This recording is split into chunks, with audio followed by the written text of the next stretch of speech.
Hello, it's Tracy Farquhar here once again with this week's tarot reading. Today's March 24th, and here's what I got for the week ahead. The first thing I notice about this reading is that the first three cards, which represent past, present, and future, are all major arcana cards, which are the most powerful cards in the deck of the tarot. It indicates to me that this week has some really powerful energy in it.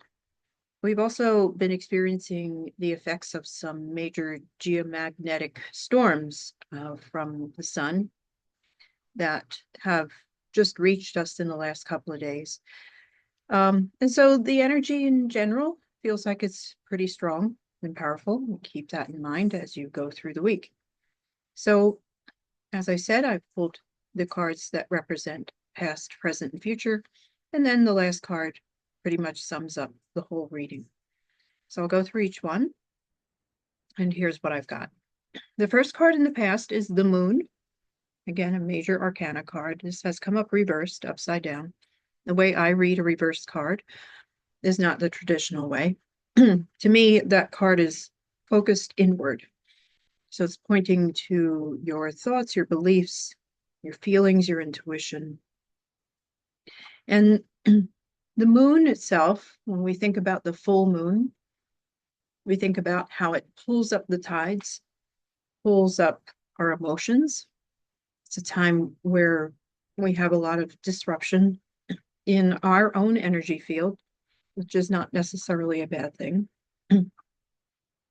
So to me, this card coming up in the past is asking you to really look inward and to really trust what you're sensing and feeling in your intuition, in your higher senses, and to make sure that you're paying attention to that and that you're following any guidance that's coming in. Since it's coming up in the past, it could be that you have been getting some signals, some signs. Again, some kind of inner voice that may be giving you some information, some guidance. That's usually pretty subtle, but this card is really saying it's important to pay attention to that now.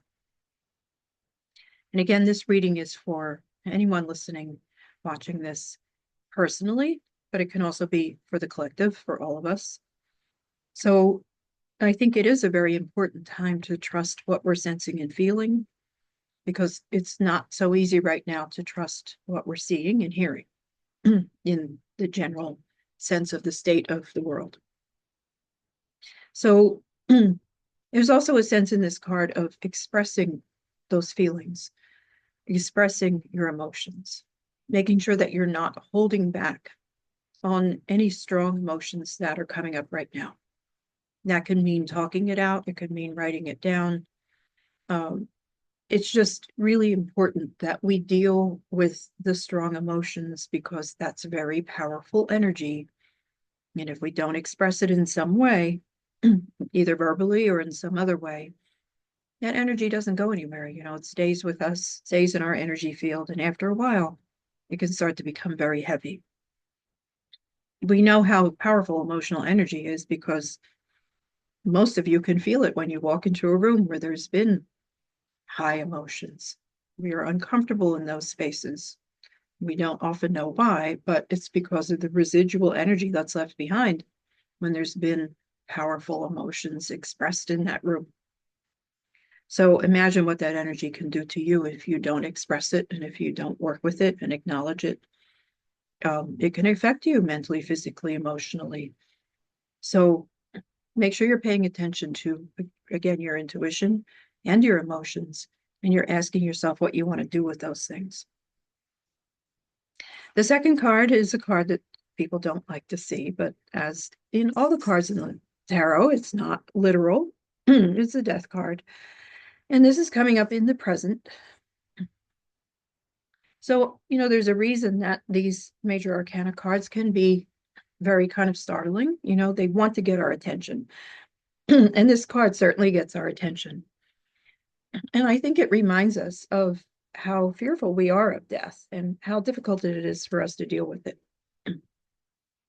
And it's my theory that that's one of the reasons we have such a hard time letting go of things, relationships, material things, jobs, even when we know they run their course and they're no longer serving us, very hard to let go of something that you've become used to because it feels like a death.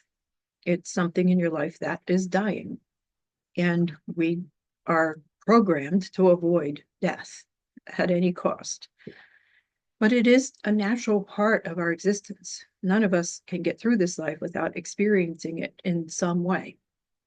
And it can be literal deaths of the people in your life, but it can also be the deaths of things that have become important to you that, again, have run their course or no longer serve your highest good. And again, if you look in nature, it is natural for the leaves to die and fall off the trees so that new growth can appear. Anything that grows dies and then often is reborn in some way. So I think the death card is really encouraging us to look at anything that we might have a fear of letting go of right now and really focus on how we can make it easier on ourselves to let go of something, to really identify it as something that you have outgrown or something that it's time to release so that you can continue to evolve and grow and expand. There is a symbol of death, sometimes a snake, because the snake has to shed its skin. So that skin will restrict its growth if it doesn't shed it. So I think the death card kind of has that connotation in it as well. What are you afraid of letting go of? Really look at that both in your own personal life and again in the general collective. Some things become outmoded and no longer relevant. And in order for us to come up with something new for ourselves, for the collective, for the greater good, we need to be willing to let go of those things. The third card is the Star. This is a very beautiful and positive card coming up in the future. When we think of the star as a guiding light, when we think of it as a sense of truth, to me, any symbol of light can indicate a sense of a truth.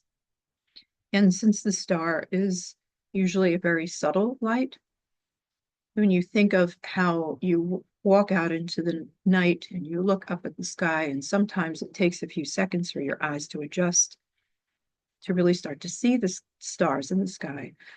So to me, the star is representative of an emerging truth, and especially in the future position here. Again, it is asking us to pay attention to what is being shown to us. That is our truth as we go forward.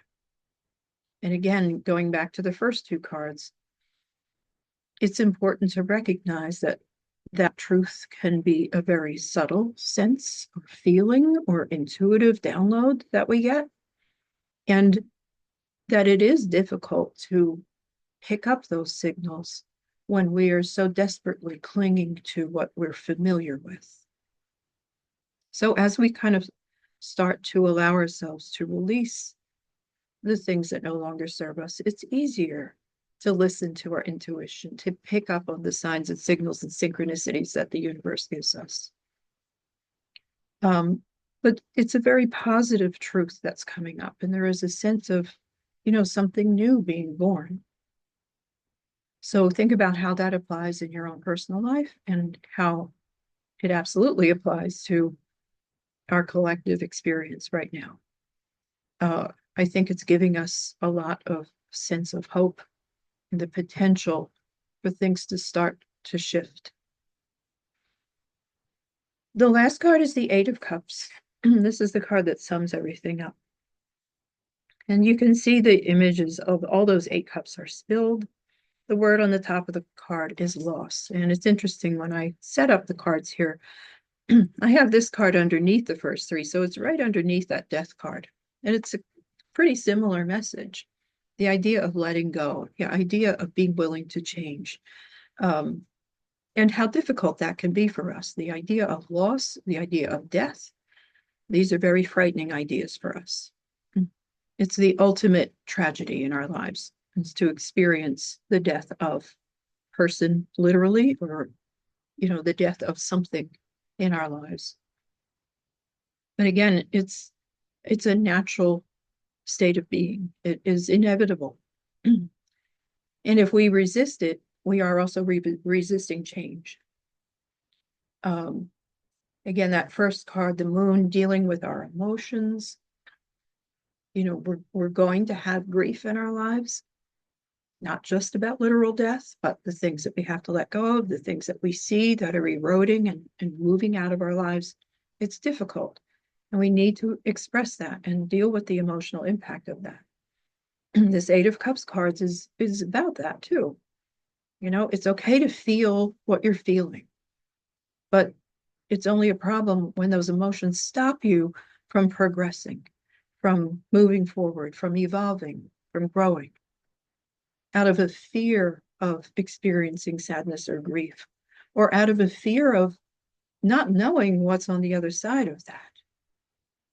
Again, the letting go can make us feel kind of off balance because we don't know what's next. We can never really know. But that star card to me is saying you're going to be guided to what is best for you. You're going to receive the subtle guidance, but you have to pay attention to it. And I think it's also important to make sure you have some sense of intention about what you want that to be. So when you put that intention out there, how you want to feel, what you want to experience in your life, what you want to see for all of us as a collective, you'll start to get the little signs and signals. And they will not be a booming voice out of the sky. There'll be something subtle that you need to really focus on and pay attention to. So big message here about not being afraid of loss, not being afraid to let go. It's impossible to avoid the totally that fear. It's impossible to not have emotions around that if you're a human being with, you know, any kind of empathy and compassion. But we can survive that. And in fact, often you can probably look at your life at times where you didn't think you would survive a loss. You weren't sure how it was going to work, but something else came along and you might have had that aha moment that, oh, I needed to let go of that so that I could now move on to this. Okay. So it feels like a week full of change. And I hope that works out well for you. Listen to your heart, listen to your gut, listen to your intuition, and have faith. Thanks for tuning in. Again, you can find everything I offer on my website, tracyfarquhar.com. Have a great week, and I'll see you next time. Bye.